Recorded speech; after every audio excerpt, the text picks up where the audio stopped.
pick flag. So 2, 3, 4, 2,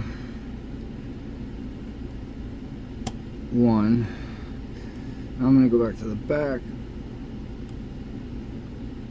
I'm going to try to set number 6. They're deep set, and it usually drops at least number 1, which is what I did. So now I got that set. Now I'm going back to number 5, and if I can keep from slipping off of it,